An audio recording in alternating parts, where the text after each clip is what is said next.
25년과 26년에 차세대 양극재가 몰려있다. 그럼 차세대 양극재 개발되면 당연히 기존에 쓰던 하이니켈 양극재보다 생산 원가가 10에서 13%가 절감되니까 가격 경쟁력도 생길 거다. 그래서 중저가 양극재 양산 로드맵 25년, 26년에 몰려있기 때문에 차세대 양극재 개발되면 생산 원가만 절감되는 게 아니라 LFP를 대체하는 차세대 양극재에 대한 새로운 큐가 생길 거라고 보고 있기 때문에 기대감을 갖고 있어요.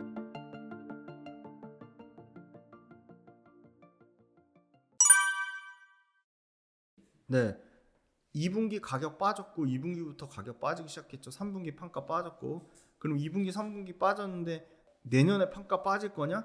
미래에셋은 내년까지도 양극재 판가 빠지고 2분기부터는 양극재 판가가 유지된다고 봤는데 이거는 사실은 양극재 판가 빠진다는 거는 내년 1분기까지도 리튬 가격이 빠진다고 보는데 그거는 봐야 될 것 같아요. 올해 4분기까지야 이제 한 달 남았으니까 양극재 판가가 빠진다고 쳐도 내년에 리튬 회사들이 아까 말씀드린 역마진 생산 원가 수준까지 빠진 그 리튬 판가를 그냥 그대로 계속 떠안으면서 역마진으로 리튬 가격을 계속 떨어뜨릴까요? 저는 그건 아니라고 보고 있고요. 리튬 가격은 내년 상반기 정도 되면 좀 회복이 되지 않을까. 네, 정답은 아닙니다. 그렇게 조심스럽게 예측해 볼 수 있을 것 같고 양극재 업체들 코스트, 비용이 계속 원가가 절감되죠. 예를 들어 설명드릴게요. 포스코 퓨처엠 같은 경우는 단결정 양극재, 하이니켈 양극재 기술력으로는 에코프로비엠이나 LNF보다 뒤처졌는데 단결정 양극재를 가장 빠르게 양산했어요. 5월달에 양산했거든요. 2분기 기준으로 단결정 양극재 M86 단결정 양극재 매출 비중이 30%까지 올라왔고요. 3분기 기준으로 40%까지 올라왔어요. 그럼 단결정 양극재 왜 써야 되냐? 에너지 밀도도 훨씬 더 좋고요. 구조적인 안정성도 뛰어나요. 근데 강력한 강점이 단결정 양극재를 쓰면 양극재 생산 원가가 10% 이상 절감돼요. 그러면 마진이 당연히 좋아지죠. 비용 코스트를 다운시키는데 마진이 좋아지죠. 그래서 야 리튬 가격 계속 빠지는데 리튬 가격 빠지는 거 양극재 업체들한테는 목숨 걸린 죽고 사는 문제예요. 그래서 단결정 양극재 생산을 늘린다든가 차세대 양극재 양산 시기를 땡긴다는 거 다 양극재 업체들 대비를 하고 있어요. 왜냐면 그 리튬 가격 빠진다고 양극재 업체들 적자 나면 문 닫아야 되는데 그래서 그 부분 관련돼서는 대비를 하고 있다는 거고요. 포스코 퓨처엠 뿐만이 아니라 에코프로 BM, LNF, LG항 모두 생산 원가 절감에 사활을 걸고 있습니다. 그래서 생산 원가 절감하면서 코스트를 떨어뜨릴 거고요. 두 번째는 에코프로그룹, 포스코그룹, LG그룹 모두 원자재 자체 조달, LG화학만 해도 미국의 피드몬트 리튬 광산 갖고 있죠. 에코프로도 지금 에코프로 글로벌을 통해서 광산 사들인 작업하고 있는 걸로 알고 있어요. 포스코야 이미 너무나 많은 광산과 아르헨티나 염호까지 갖고 있죠. 그게 언제 반영되죠? 예상하는 거는 아무리 늦어도 내년 말에는 본격적으로 포스코 자체적으로 리튬 조달할 거예요. 그게 당연히 양극재 업체들 마진에 반영되겠죠. 에코프로도 광산 산 걸로 최대한 빨리 반영하려고 하겠죠. LG와 미국의 피드몬트 광산 산 거 자체적으로 리튬 조달을 하려고 하겠죠. 그래서 원자재 밸류체인이 잘 된 포스코 그룹, LG 그룹, 에코프로 그룹은 사실은 이 리튬 가격 하향 안정화되는 거를 잘 방어하지 않을까 그렇게 보고 있고 내년이 아까 아주 많이 말씀드린 차세대 양극재 망간리치, 하이망간, 고전환 미드니켈, LMFP 이거 개발해서 이거가 본격적으로 양산하는 심지어 국내 삼성, SDI, LG에너지솔루션, SKU 모두 LFP 배터리 양산하겠다고 했잖아요. 그럼 그 LFP 배터리에 들어가는 LFP 양극재 아마 에코프로 BM이 가장 빠를 것 같아요. 2025년도 상반기에 양산하겠다고 했는데 지금 사실은 리튬 가격이 박살나는 바람에 양극재 업체들이 사활이 걸린 문제이기 때문에 차세대 양극재 개발하는 시기가 훨씬 빨라지지 않을까. 그래서 내년에 Q 물량은 늘어날 거고 가격은 사실 잘 모르겠어요. 가격 Q 물량 늘어날 거고요. C 코스트 빠지면서 양극재 업체들 올해보다는 내년이 좋은 상황일 거라고 보고 있습니다. 저는 비싸도 밸류에이션이 사실은 LG화학이랑 LNF가 싸요. 그건 맞는데 딱 하나 꼽으려면 포스코 퓨처엠을 원탑으로 꼽고요. 포스코 퓨처엠이 가장 안정적으로 수주 잔고가 있습니다. 그건 너무나 명확한 사실이고 106조 수주 잔고가 쌓여 있고요.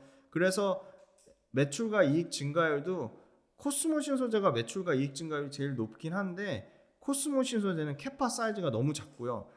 포스코 퓨처엠하고는 게임이 안 되죠. 3배 정도 차이가 나니까 압도적으로 포스코 퓨처엠이고요. 그리고 이 음극재 포스코 퓨처엠 천연흑연, 인조흑연, 실리콘흑재 다 합니다. 왜 이 음극재에 대한 가치를 낮게 얘기하는지 모르겠는데 국내 유일하게 이 음극재 생산 캐파로 압도적인 1등인 회사예요.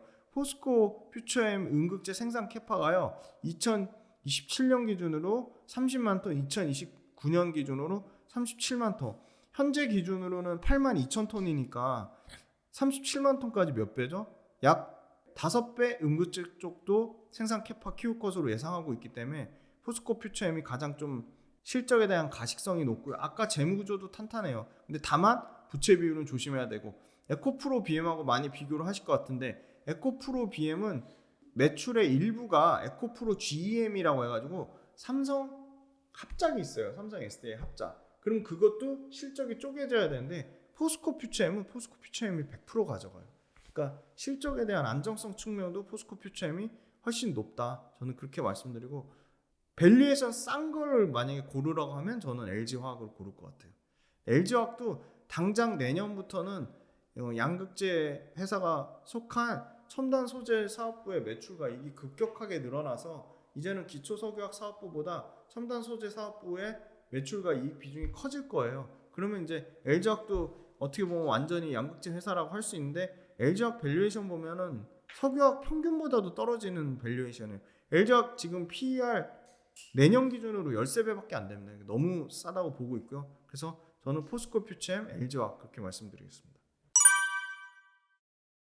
장비주가 수주 한번 나가면 일회성이라는 그런 굉장히 조금 되게 그걸 리스크 요인으로 말씀하시는데, 그러기에는 우리 배터리 셀 캐파가 LG 에너지 솔루션 같은 경우가 이제 2030년까지 1100기가와트까지 늘어납니다. 그럼 올해 얼마죠? 300이죠. 300에서 1100이면 3배 늘어나죠. 그 다음에 삼성 SDI가 2023년 올해 80에서 2025년 120, 2027년 200기가와트. 그러니까 삼성 SDI도 대략적으로 2.5배 늘어나는 그림이고요. SK온 같은 경우가 지금 2023년 올해 기준으로 대략 60에서 70기가와트인데 얘네도 굉장히 공격적이죠. 2027년에 354, 2030년에 480이니까 SK온 기준으로 치면 대략 6배 늘어나는 구조예요. 그러니까 배터리 셀 업체들이 이렇게 북미하고 유럽 합쳐서 6배 이상 성장한다고 보면 그러면 장비가 먼저 세팅이 돼야 되거든요. 근데 장비 회사들 실적 좋아요. 그래서 장비 회사들도 제가 대충 평균치를 봤더니 매출이 3년치 25년까지 46%가 늘어나고 영업이익 64%가 늘어나요. 근데 다만 장비 회사는 국내 배터리 셀 3사를 다 고객사로 갖고 있으면 좋고요. 그 다음에 기술 진입 장벽이나 기술 혜자가 있어야 되고요. 적정 마진을 받아야 되고요. 그 다음에 그 수주 잔고가 당연히 커져야 되고 수주 잔고가 당연히 높아야 되고요. 장비 회사도 당연히 재무 구조가 좋아야 돼요. 근데 이 모든 것을 만족하는 거는 수주 잔고도 압도적으로 1등, 1조 8천억. 그 다음에 매출 증가율도 안정적으로 30%대, 영업이익 증가율도 안정적으로 30%대. 한 번도 역성장하지 않고. 그런데다 밸류에이션도 싼 회사가 PNT예요. PNT는 공정 중에 가장 어려운 공정이 전극 공정 장비인데 전극 공정 장비를 유일하게 턴키로 할 수 있는 회사가 PNT고요. 밸류에이션도 내년 밸류에이션 PER로 보면 10배 수준이니까 장비주 평균이 대략 15배거든요. 그럼 10배니까 너무 싼 거고, 이익률도 사실은 압도적으로 원탑이에요. 현재 올해 기준 영업이익률 17%인데 영업이익률이 계속 얘네도 생산 원가 절감하고 원재료 하향 안정화되면서 이익률이 20%대까지 올라가는데 국내 장비 회사 중에 이익률 20%대 나오는 회사가 사실 찾기 어렵다. 그래서 PNT가 가장 매력적이고 어떤 기술적인 특정 이유에 의해 써야 되는 부분이 있어요. 그런 게 예를 들어 그런 거죠. 지금 뭐 말은 많지만 프레스 노칭 장비를 쓰는데 이미 기존에 들어간 장비는 갈아풀 수는 없어요. 근데 프레스 노칭 장비보다 레이저 노칭 장비가 훨씬 기회가 많아요. 뭐 일부 예를 들어 DNT 물량이 프레스 노칭 장비로 대체됐다고 해서 앞으로 노칭 장비가 다시 프레스 노칭 장비로 간다? 그건 말이 안 되는 거예요. 왜냐면 프레스 노칭 장비보다 구조적으로 레이저 노칭 장비가 훨씬 생산성, 생산 원가 아주 모든 2차 전지 관련된 모든 밸류체인 회사들의 아주 초미의 관심사는 생산 원가 절감에서 마진율을 올리는 건데 생산 원가 절감 측면에서 프레스 노친 장비보다는 레이저 노친 장비가 월등히 좋기 때문에 레이저 노친 장비로 많이 교체가 될 거예요. 그래서 앞으로 레이저 노친 장비가 많이 쓰이면 이런 D&T 회사가 저는 구조적으로 여전히 좋아 보이고 일부 LG엔솔에 납품했던 그 레이저 노칭 장비가 문제가 생겨서 프레스 노칭 장비로 바뀐다 한들 저는 그게 일시적인 요인이지 않을까 그렇게 보고요. 기술적인 요인에 의해서 레이저 노칭 장비가 앞으로 많이 쓰일 거고 레이저 노칭 장비가 유지부 무지부 있는데 유지부 무지부는 쉽게 말해서 양극할 물질이 도포되어 있는 부분이냐 도포되지 않은 부분이냐인데 양극할 물질이 도포되지 않은 부분에만 레이저 노칭 장비를 썼어요. 근데 양극할 물질이 도포되지 않은 부분이 훨씬 비중이 적겠죠. 근데 앞으로는 양극할 물질이 도포된 부분에도 레이저 노칭 장비를 쓰겠다는 거예요. 그럼 엄청나게 커질 거고요. 레이저 노칭 장비는 양극에도 쓰고 음극에도 쓰여요. 그러니까 이게 양극 음극 구분이 없는 거고 레이저 노칭 장비는 이제 막 쓰기 시작한 거예요. 산업으로 치면 이제 막 개화 단계인 거죠. 그래서 엄청나게 저는 커질 거라고 봅니다.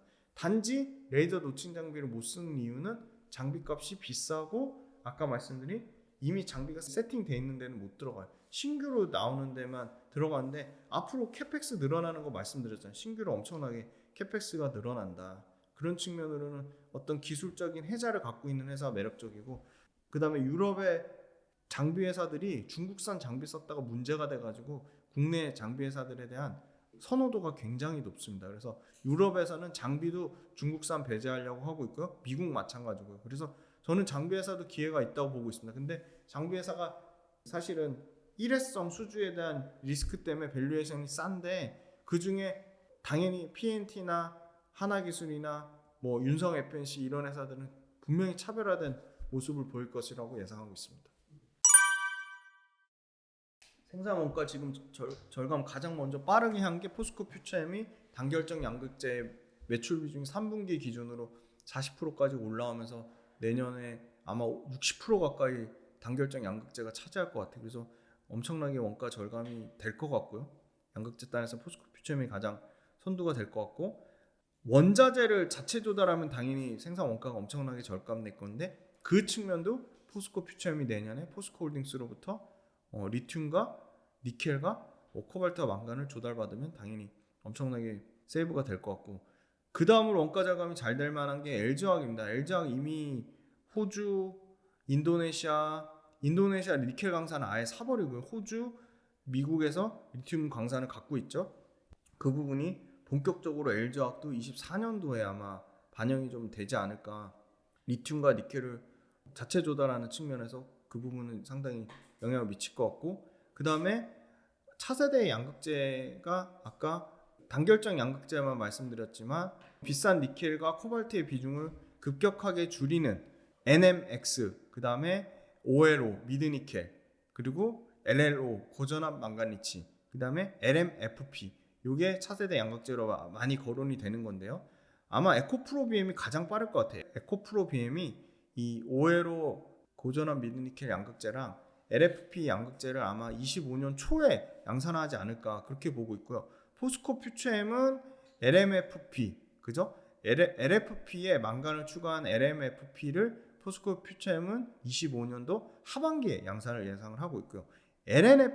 LNF도 LFP 양극재 자체는 제일 빨리 양산할 거로 봐요. 25년도에 초에 양극재 양산할 것으로 보고 있고 LG화학은 26년도에 고전압 미드니켈이랑 망간리치 양극재를 양산하겠다고 했어요. 그래서 25년과 26년에 차세대 양극재가 몰려있다. 그럼 차세대 양극재 개발되면 당연히 기존에 쓰던 하이니켈 양극재보다 생산 원가가 10에서 13%가 절감되니까 가격 경쟁력도 생길 거다. 그래서 중저가 양극재 양산 로드맵 25년, 26년에 몰려있기 때문에 차세대 양극재 개발되면 생산 원가만 절감되는 게 아니라 LFP를 대체하는 4세대 양극재에 대한 새로운 큐가 생길 거라고 보고 있기 때문에 기대감을 갖고 있어요. 그러면 25년도에 양산된다고 치면 주가는 24년도 하반기에 먼저 주가는 보통 빠르면 어떨 땐 1년, 어떨 땐 뭐 6개월 이렇게 먼저 선반영되는 부분이 있잖아요. 그러면 이 차세대 양극재에 대한 기대감이 현재 양극재 회사들 주가에 반영됐다? 저는 전혀 반영은 안 돼 있다고 보고 있습니다.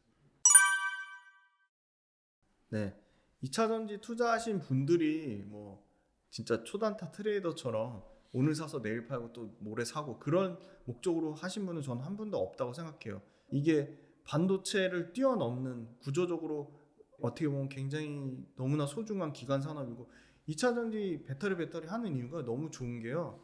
반도체는 소재하고 장비가 약해요. 예를 들어 반도체 장비 ASML 장비 노광 장비 없으면 안 돌아가니까 이재용 회장이 네덜란드 가가지고 번호표 들고 TSMC 다음으로 우리가 많이 받았다 막 자랑하잖아요. 근데 2차 전지는요, 우리나라 PNT 장비, 하나기술 장비, DNT 장비, 그 다음에 코인테크 장비, 윤성 FNC 장비가 세계 1등이에요. 그러니까 유럽에서도 ACC, 모로, 그 다음에 뭐 노스볼트 이런 유럽 업체들이 중국 장비 안 쓰고 국내 장비 쓰겠다는 거예요. 장비 1등이죠. 소재, 양극재, 음극재 전에 분리막, 동박, 양극박 다 1등이에요. 소재도 우리가 1등, 장비도 1등. 원자재만 꿀렸는데 그나마 다행인 거는 포스코가 그래도 발빠르게 그거 하나 잘 지켰잖아요. 아르헨티나 염호 지켜가지고. LG화학 늦었다고 생각하니까 미국의 피드몬트 리튬 광산 사고 하잖아요. 에코프로 글로벌 통해서 리튬 광산 사잖아요. 그 부분만 상당히 우려요인 됐고, 음극재, 실리콘 음극재, BTR하고 시네츠화학이 1등인데 대주전자재료가 3등인데 이거 뒤집힐 것 같아요. 그래서 음극재조차도 북미에서 중국산 음극재 쓰지 마라, 그런 부분이 있고, 아주 고무적인 거는 최근에 배터리 셀에 관련된 특허 1등은 압도적으로 LG 에너지 솔루션인데, 완성차 관련된 특허, 전기차 특허 1등은요 의외로 도요타입니다. 근데 도요타가 파나소닉, 스미토모 메탈마이닝, 니치아라는 강력한 밸류체인이 있음에도 불구하고 LG 에너지 솔루션하고 LG화학에 발주를 줬다는 얘기예요.